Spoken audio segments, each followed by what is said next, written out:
Je souhaiterais remercier le professeur Charles Nicolas qui a d'excellentes idées et les festivals qu'il organise permettent de donner un souffle nouveau à toute la recherche qu'il peut y avoir autour de la traite négrière et de l'esclavage. Grand merci. Un merci à Nelly Nomal. Sans elle, sans elle. Voilà. Merci beaucoup, Nelly. Donc aujourd'hui, je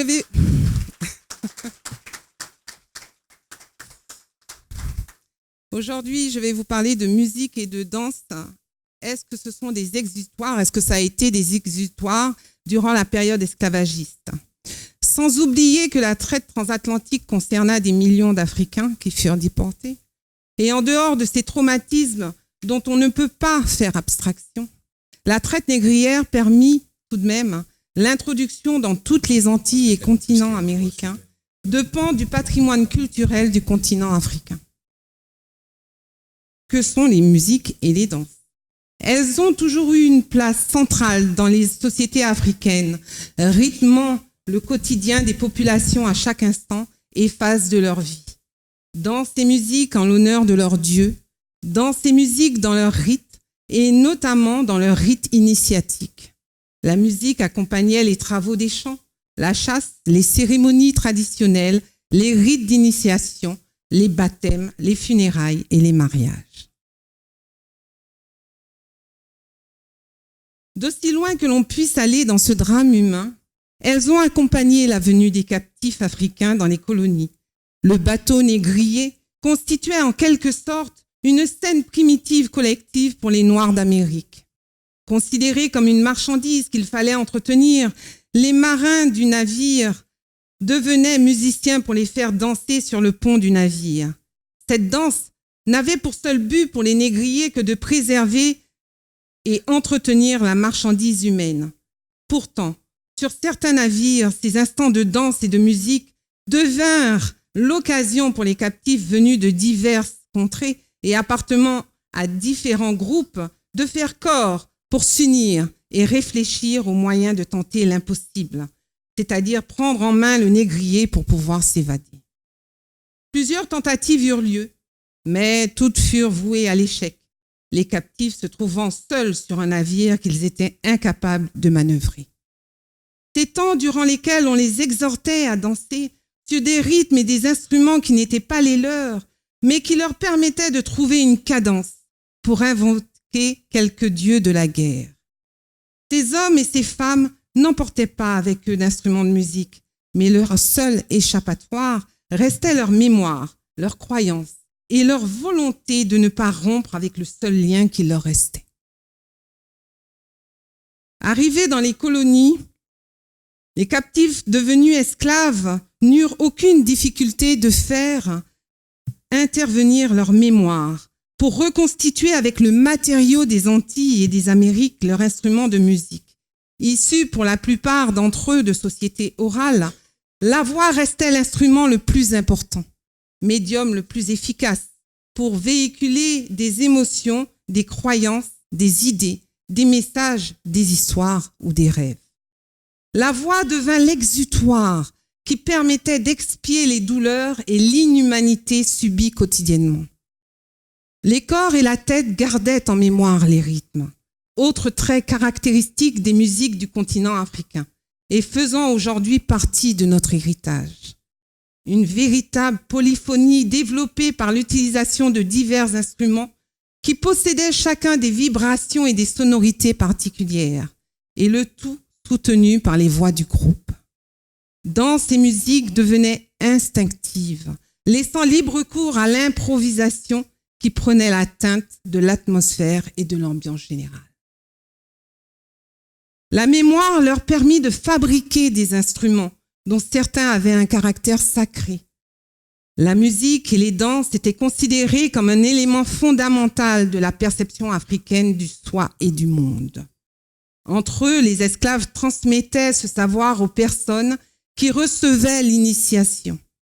Cette initiation comprenait la connaissance des paroles, la fabrication des instruments et les danses.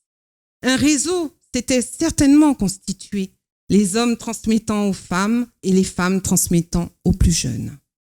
La musique et la danse ont permis, certainement, au-delà de la fonction de résistance, d'être en communication avec la terre d'origine.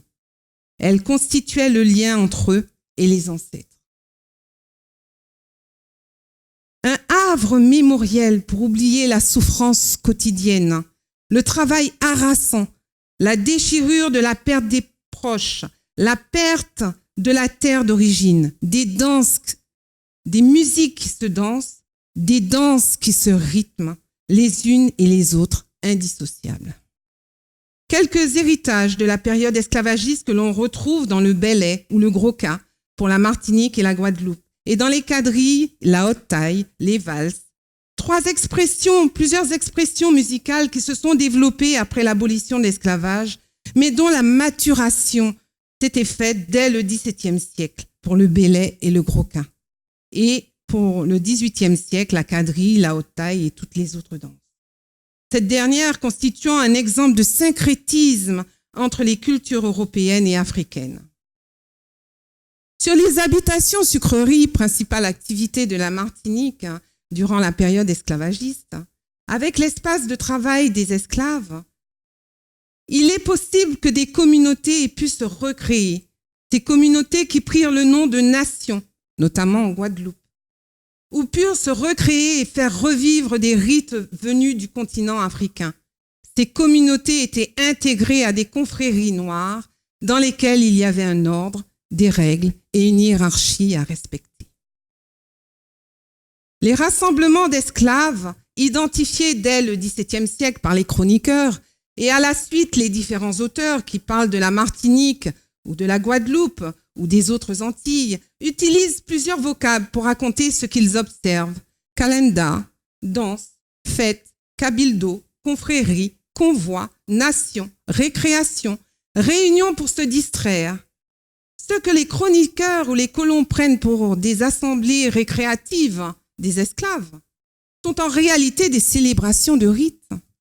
Ces rites sont organisés au sein de communautés.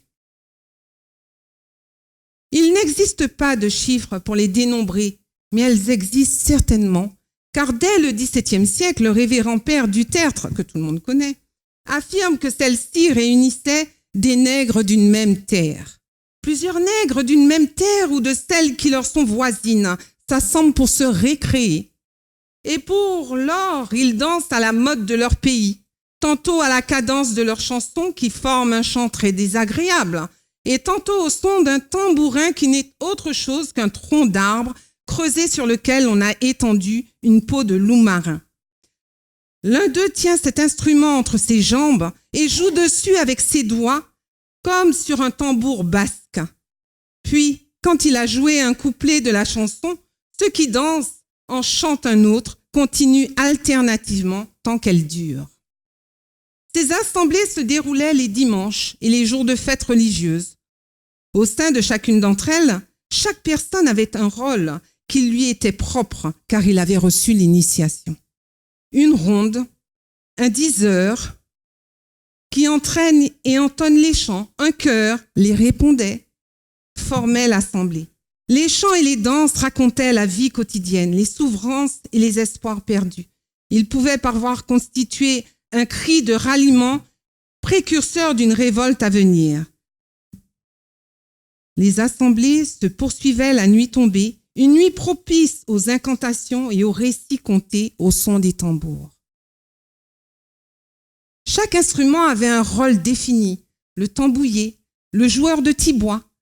Je cite, « J'en ai vu quelques-uns qui, faute de tambour, se servaient de 2 petites calebasses remplies de petites roches qu'ils maniaient pourtant avec tant d'adresse qu'ils formaient un son assez agréable. » Le Code noir, pourtant, interdisait les rassemblements d'esclaves dans ses articles 16 et 17. Le premier interdisait le jour comme la nuit tout attroupement, que ce soit pour des fêtes, sur l'habitation, les chemins ou des lieux écartés. Le second punissait le maître, qui aurait permis ou toléré de tels attroupements. Ces interdictions visaient à prémunir la colonie des révoltes d'esclaves. Cependant, Les colons organisaient le travail, les punitions et la vie de leurs esclaves à leur gré.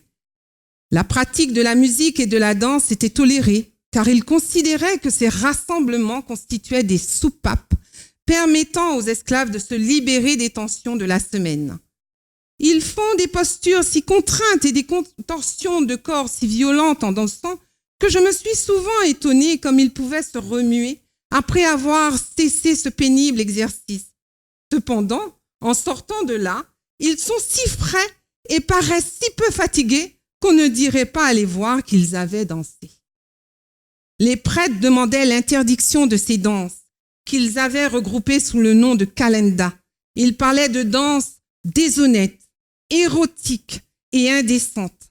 En fait, on sait aujourd'hui que la kalenda est une danse originaire du continent africain. C'est une des 3 danses de la fécondité de la religion animiste, mais aussi celle de la mort.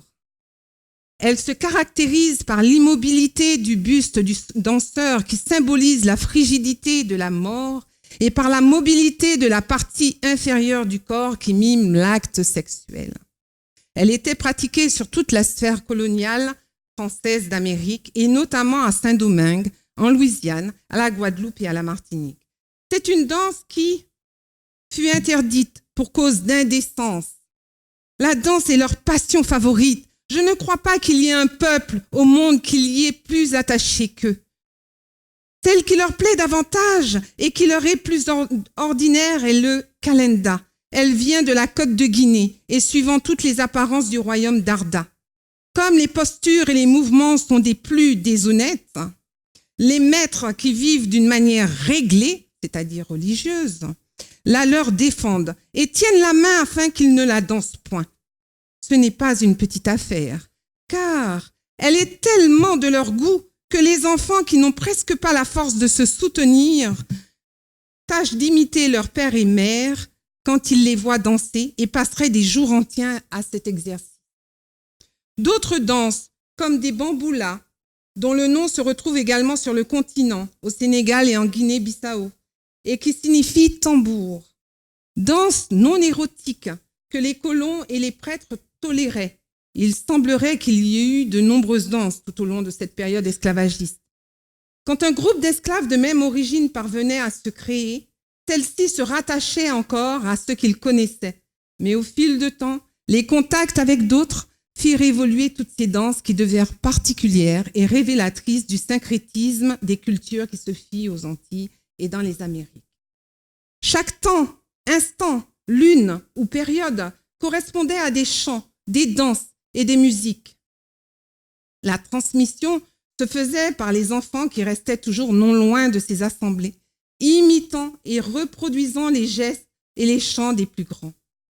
Concernant les instruments de musique, ces derniers n'étaient pas ceux qu'utilisaient les ancêtres africains, mais des instruments fabriqués avec des matériaux utilisés sur place, qui avaient la même fonction et reproduisaient des sonorités approchant de ceux qu'ils connaissaient déjà. Des instruments de percussion, tonailles, racleurs. On trouvait également des instruments à cordes, des flûtes confectionnées en bois ou en bambou, en coquillage avec la conque de l'ambi. De nombreux instruments improvisés avec des bouts de bois, des morceaux de métal, quelques pierres, une râpe à manioc qui démontrent la capacité créative des esclaves. Tout pouvait se détourner et favoriser la communication au sein et hors du groupe. Le tambour restant cependant l'instrument de prédilection, celui que l'on associait au mouvement de résistance des esclaves et dans un imaginaire au signe de ralliement des nègres marrons. Moyen de communication, il constituait le pont intermédiaire entre la nature et l'au-delà, signe d'une appartenance magico-religieuse. On leur avait certainement pris la liberté, mais les esclaves la retrouvaient dans ces instants créatifs et libératoires du carcan de l'esclavage. Ils instauraient un dialogue entre l'instrument et la danse pour invoquer les dieux et les ancêtres perdus. On retrouve en effet un certain nombre d'éléments communs entre les Antilles et le continent africain qui résident dans les gestes des danses, les instruments utilisés et leurs sonorités. la polyrythmie des percussions, le chant responsorial, le refrain et la répétition de celui-ci, autant d'éléments qui ont permis aux esclaves d'avoir cette capacité de résilience face à leur situation d'esclave. J'ai presque terminé. Je sens le regard de M. Darling Carter. Plus on approche du 19e siècle, et plus les rythmes et les danses deviennent des valses, des mazurkas et des quadrilles de la haute taille. Les esclaves et les libres de couleur s'emparent des chants européens à leur profit pour réclamer, revendiquer, s'insurger, exprimer leur joie. Comme Adèle, esclave audacieuse de 40 ans. Nous sommes en février 1831. La monarchie de Juillet en France va raviver chez les Noirs le souvenir de la première abolition de l'esclavage de 1794 qu'ils n'ont pas connue à la Martinique.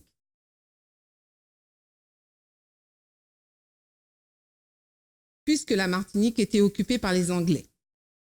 Elle ravive aussi chez les libres de couleur l'espoir d'égalité. Pour saluer l'événement de la monarchie et pour faire un écho au bouillonnement de la société pierrotine, Adèle se met à chanter la Parisienne qui est l'ancêtre de la Marseillaise. Elle en change les paroles. En avant, marchons contre les colons et de leur sang abreuvons nos sillons. Cette version de la chanson et son incitation à la révolte pour entraîner sa condamnation à 29 coups de fouet qu'elle reçut dévêtue, couchée sur le sol, les membres attachés à 3 piquets.